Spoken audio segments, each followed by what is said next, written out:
spend it. Jerry's passion for cars started at an early age. At 14, he built his first car, a Model A Ford Coupe with the top sawed off, which he purchased for $10. He actually said the guy would have given him $10 to take it off his hands, but he gave him the $10 anyway. Now, Jerry claims to have been smitten by Barbara in the 2nd grade. They attended all schools together, all the way through Alhambra High, and Barbara remembers that he signed her yearbook to my best girlfriend. At that time, she didn't even know he existed. Jerry also said that he would drive by her house many, many times during the month. Meantime, Barbara had no idea how he felt. So one day after high school, many days after high school, they saw each other in a drugstore in Alhambra, started dating, and the rest is a wonderful history. After graduating from Alhambra High School in 1945, Jerry, under threat of being drafted, joined the Army and reported for training as a radar technician. Now, he was only in the Army until the official end of the war, which ended up only being 13 months. Barbara, on the other hand, at the same time, received her teaching degree from Pomona College. For them, 1950 was the landmark year of their lives. They got married in June. Barbara started her teaching career in the Alhambra Unified School District at $170 per month. And Jerry was accepted into USC Dental School. At this time, Barbara also received a second unofficial award from SC called PHT, which is Put Hubby Through. Just as an aside, Jerry said his most expensive semester at USC was $250. Now I think you can't even buy a unit. Put a few zeros after. It's amazing. Of course, in the early days of the club, traditional dress was required for every tour.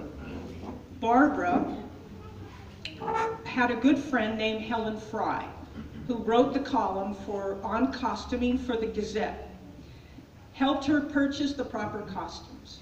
Barbara will tell you that she has a closet full of costumes and 60 pairs of shoes, which are all still there in the house.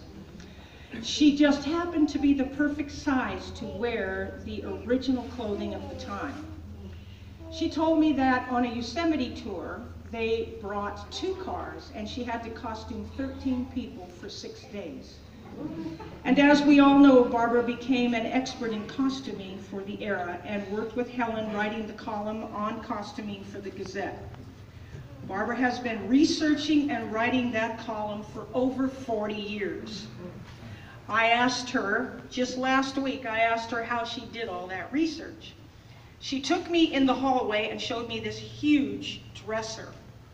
Inside was an amazing collection of hundreds of magazines for ladies and men's fashion dating back to 1901, all of them in really excellent condition. All her research was done through these magazines, which included both USA and French fashions. So it's no wonder that in 1997, she received the Marion Welch Award for her outstanding contribution to the Horseless Carriage Club. Jerry was on the national board from 1982 to 1991. During several of those years, he was appointed chairman of the Gazette, and he is the responsible person for getting John Myers to step in as editor. He was also president of our club, SoCal, in 1970. And during his 12 years as a board member, he spent most of that time working on activities. As for Barbara, she was also active in the Ladies Auxiliary and was 2 times the Sunshine Chairman. Through all of these years, they have loved being with club members, as well as meeting new people in national tours. They tootled their whole family around in their 1912 Rio for decades. Jerry really enjoyed the field meets, where they would play games involving the use of cars. One of the most popular events was where the driver was blindfolded and the passenger had to guide him through obstacle courses. They never missed a tour, and what really made it fun for them was the costumes. Before the Bakersfield swap meet was started, the club would have swap meets at members' yards. And Jerry would always go to every one of those meets and always find some new part to buy for his cars. They both really loved and enjoyed going to the Herod tours and picnic in Las Vegas. Approximately 300 to 400 people and about 100 cars would show up for this event. They also participated in the brass and gas tours back east, as well as tours across the United States and tours in Europe. Now, I've been asking some of my members about them, and they said the most memorable thing about the Hostermans is that they always did a tour, but planned their own tour within the tour. Now that means that Jerry recalled a time when he was on a tour where they were to go 250 miles in one day. Well, they started out with everybody, and then it was not until 50 miles later that they came to a small town that wasn't listed on the tour.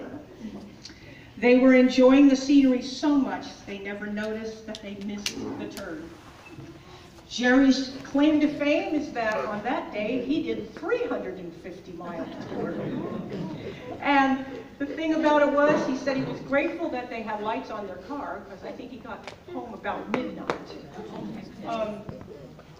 Another time that our club was on a day tour to Griffith Park, Travel Town, and the Gene Autry Museum, everyone arrived at Travel Town, but there were no Hostermans.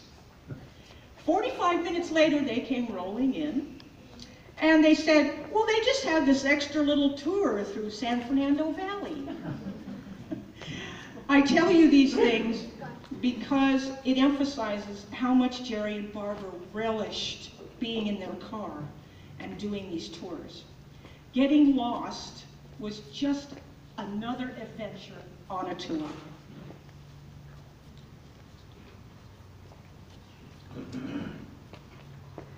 I asked them about their most memorable moments in the club, and they simply stated they were all marvelous tours, every single one of them, and everywhere we went.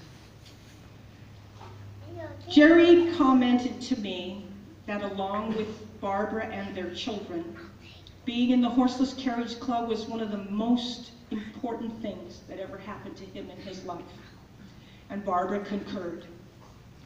So today what I want to say to you is that most of the members of our club hold them in very high esteem for their integrity, their attitude, their enthusiasm, and their love for old cars, this club, and its members.